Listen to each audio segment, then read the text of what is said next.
ابھی تو آغاز عشق ہے، روتا ہے کیا، آگے آگے دیکھیے ہوتا ہے کیا۔ السلام علیکم ویورز، نازش منیر آفیشیل کے ساتھ حاضر ہو گئی ہوں ایک نئے ویلاگ کے ساتھ۔ کہیے کیسے ہیں آپ؟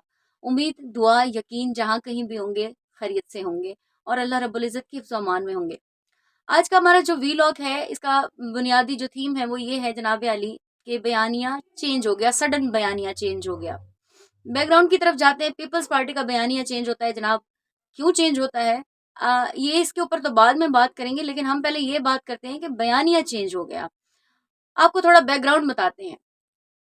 عمران خان نیازی کی حکومت ہوتی ہے اور تمام سیاسی جماعتیں مل کر ایک فیصلہ کرتی ہیں کہ عمران خان نیازی کو گھر بھیجتے ہیں ووٹ آف نو کانفیڈنس کے ذریعے، اور اس کے بعد تمام سیاسی جماعتیں مل کر ملک کو مفاہمت کی طرف لے جائیں گے، ترقی کی طرف لے جائیں گے، اور ظاہر کوئی نہ کوئی ایجنڈا انہوں نے سیٹ کیا، اور اس کے بعد یہ یکجا ہوئے صرف ایک بندے کے خلاف، جس کو انہوں نے ووٹ آف نو کانفیڈنس کے ذریعے چھٹی کرا دی، گھر بھیجا۔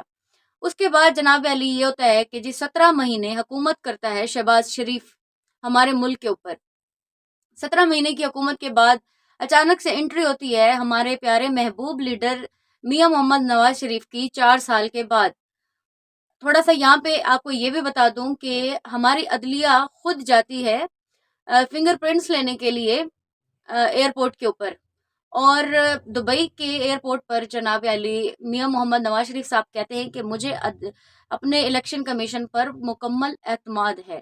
یہاں سے تھوڑی گڑبڑ سٹارٹ ہوتی ہے، ان کے جو باڈی لینگویج ہوتی ہے یا جو ان کا انداز ہوتا ہے، جس طرح سے ان کی آؤ بھگت ہوتی ہے یا جس طرح سے ان کا پرتپاک استقبال ہوتا ہے، تو وہ دیکھ کر تو ساری جماعتیں حیران پریشان ششدر رہ جاتی ہیں، جیسے کہ ہم سب لوگ بھی رہ گئے، ہم عوام بھی رہ گئے۔ ہوا یہ کہ ہم نے تو سمجھا تھا پھول کھلے، چن چن کے دیکھا تو کانٹے ملے، یہ انوکھا جہاں ہر دم دھوکا یہاں، اس ویرانے میں کیسی بہار، کہہ دو کوئی نہ کرے یہاں پیار۔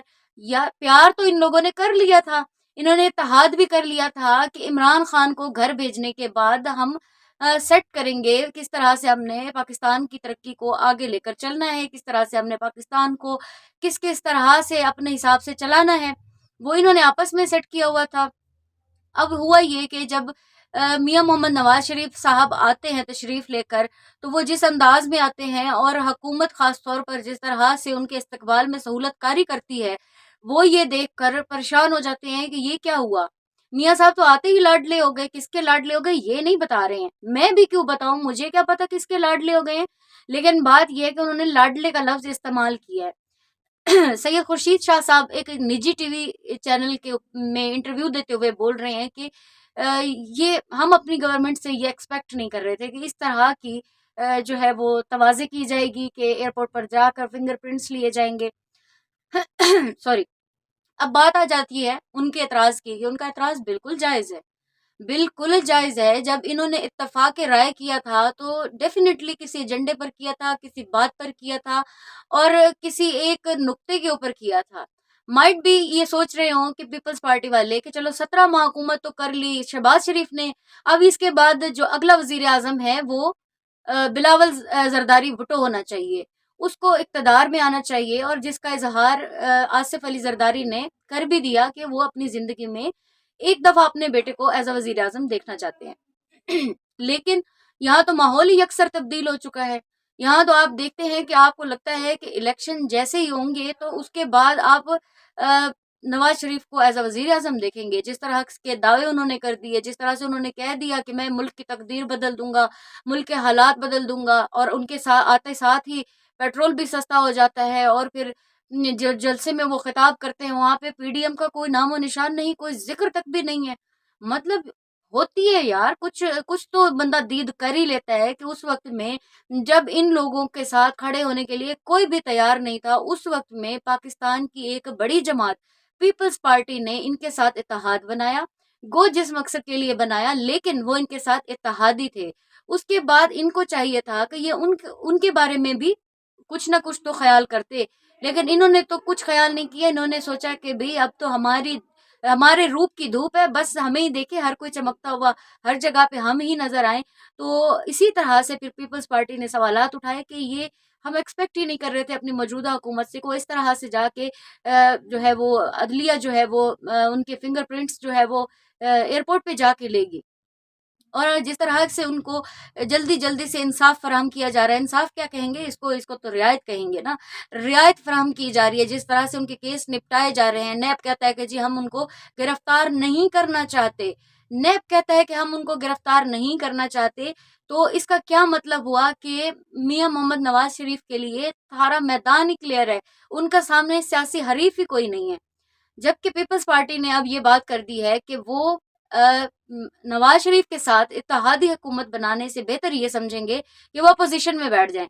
تو نون لیگ آپ زیادہ خوشیاں نہ منائیں، آپ کے وہ سیاسی حریف شروع سے رہے ہیں، اور یہ سیاسی حریف جو ہوتے ہیں نا، یہ کبھی بھی آپ یہ سمجھ لیں کہ اس وقت آپ نے یوٹیلائز کر لیا ان کو تو وہ ان کا بھی فائدہ تھا، وہ بھی یوٹیلائز ہونے کے لیے تیار ہو گئے.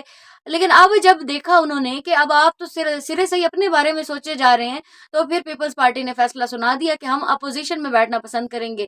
تو جی یہاں پہ یہ خدشات کا اظہار جو پیپلز پارٹی نے کیا ہے، ڈیفینیٹلی وہ ان کا بنتا بھی ہے، ان کا جائز بھی ہے، اور ان کا ہونا بھی چاہیے. کیونکہ جس وقت میں انہوں نے ایک ساتھ اکٹھے ہو کر انہوں نے یہ فیصلہ کیا تھا کہ عمران کو تو بھیجو نا، کم از کم پہلے یہ بلا تو سر سے اتارو نا، اس کے بعد ہم دیکھیں گے کہ ملک کو چلانا کیسے ہے. وہ پھر اب یہ شکایات کی جا رہی ہیں، لیکن کھلے لفظوں میں نام لے کر نہیں کی جا رہی ہیں. اب وہ الیکشن کمیشن کے سامنے یہ بھی بات کر رہے ہیں کہ کب اناؤنس کریں گے، اور نواز شریف نے کیوں نہیں ڈیٹ مانگی الیکشن کمیشن سے؟ اگر وہ الیکشن کے حامی نہیں ہے تو حامی ہے تو انہوں نے کیوں نہیں ڈیٹ مانگی؟ انہوں نے اظہار کیا ایئرپورٹ کے اوپر کہ جی میں بہت مطمئن ہوں الیکشن کمیشن کے اوپر، اور انہوں نے ابھی تک ڈیٹ کا تو سوال ہی نہیں کیا. ہاں، یہاں پہ ایک سوال بنتا ہے پیپلز پارٹی آپ سے کہ اگر آپ اس حق میں تھے کہ اگلا وزیر اعظم بلاول بھٹو ہونا چاہیے، تو پھر آپ نے کیوں نہیں الیکشن کی ڈیٹ مانگی؟ اب آپ کہتے ہیں کہ ایک بندے کے انتظار کے لیے الیکشن کمیشن نے الیکشن کروانے سے کا فیصلہ روکا ہوا تھا، ایک بندے کے آنے کے لیے. تو ابھی آپ لوگ پھر کیوں نہیں بولے؟ اس وقت آپ کیوں خاموش رہے؟ آپ کیوں خاموش اتحادی بنے رہے؟ اس وقت کیوں خاموش تماشائی بنے رہے؟ اگر آپ کو اپنے تحفظات کا پتہ تھا، اور پتہ تھا کہ یہ معاملات اس طرح سے بھی ہو سکتے ہیں، تو آپ کو چاہیے تھا کہ آپ ایک قدم بڑھ کر پہلے الیکشن کا مطالبہ کرتے، اور اس کے بعد ساتھ ہی آپ اپنی کیمپین شروع کر دیتے. لیکن نواز شریف آئے، انہوں نے اپنی کیمپین شروع کر دی، تو کون خام خواہ، یہ والی بات کر دی انہوں نے. تو پیپلز پارٹی اب گلے کریں، اب وہی مریم اورنگزیب والی بات آتی ہے، اب بیٹھ کے روئیں، اب آپ بیٹھ کے پٹیں. آپ نے قیدی نمبر 804 کو تو چلو بند کیا ہوا ہے، تو یہ جو آپ کے سیاسی حریف ہمیشہ سے رہے ہیں، انہوں نے تو پھر بھی آپ کے سامنے جو ہے نا اسی طرح کا ماحول میسر کر دیا ہے آپ کو کہ اب آپ نے ان کے ساتھ الیکشن کی کیمپین نہیں کرنی ہے، بلکہ یہ والا ماحول ہے کہ اب آپ کو لگ رہا ہے کہ اگلا وزیر اعظم جو ہے وہ نواز شریف ہوگا، جس طرح کے پروٹوکول اس کو دیے جا رہے ہیں. بلاول نہیں ہو سکتا. جبکہ بار بار میں یہ بات بتا رہی ہوں کہ زرداری صاحب نے اپنی خواہش کا اظہار کیا کہ وزیر اعظم ایک دفعہ وزیر اعظم وہ بلاول کو دیکھنا چاہتے ہیں. ایسا نہیں ہو پائے گا. تو کہیں نہ کہیں ان کے خدشات، ان کے جو تحفظات ہیں، وہ اس بات کی نشاندہی کرتے ہیں کہ سلیکشن ہو چکی ہے. تو بہرحال ہم یہ دعا کرتے ہیں، یہ امید بھی کرتے ہیں کہ الیکشن کمیشن جلد از جلد الیکشن کا فیصلہ سنائے، اور باقی جماعتیں بھی اپنی کیمپین شروع کریں، اور پھر عوام کے پاس جو عوام کا مینڈیٹ ہے وہ یقیناً محفوظ ہے، اور محفوظ رہتے ہوئے اسی طرح سے جس کو بھی عوام سلیکٹ کرے اسی کو ہمارے لیے منتخب کیا جائے، بجائے اس کے کہ جو بھی مطلب ایک وزیر اعظم صاحب، سابقہ وزیر اعظم صاحب جو ابھی سزا یافتہ تھے، اور اس کے اوپر ان کے کیس کی کلیئرنس بھی نہیں ہوئی تھی، اب تو ہو چکی ہے. تو یہ نہیں تھی، تو اس کے باوجود انہوں نے کیمپین کا آغاز کر دیا. بہت اخلاق سے گری ہوئی یہ بات ہے کہ ابھی تک آپ نے خود کو کلیئر نہیں کیا، عوام کے دل کے میں جھانک کر نہیں دیکھا کہ لوگ کس طرح سے اس دکھ اور تکلیف میں سے گزرے ہیں آپ کے اس طرح چلے جانے سے، آپ کا یوں ملک چھوڑ جانے سے، ان پر کتنے مصائب گزرے. آپ نے کیمپین شروع کر دی. تو پیپلز پارٹی یاد رکھنا کہ وزیر اعظم بلاول کو بنوانا ہے، اور پھر کیمپین بھرپور انداز میں کرنی ہے، اور پھر نون لیگ کے ساتھ سیاسی حریف بن کے ڈٹ کے دکھانا ہے، اور کھڑے ہو کے بتانا ہے کہ وہ آپ ایک باصلاحیت، مفاہمت پسند اور ملک کی ترقی کے لیے ہمیشہ سے اچھے فیصلے کرنے والی جماعت رہے ہیں اور رہیں گے انشاءاللہ. فی الوقت کے لیے اتنا ہی. نئے ولاگ کے ساتھ انشاءاللہ پھر حاضر ہو جاؤں گی. تب تک کے لیے رکھیے گا اپنا خیال، اپنے پیاروں کا خیال. مجھے دیجیے اجازت. اللہ حافظ. فی امان اللہ. پاکستان زندہ باد.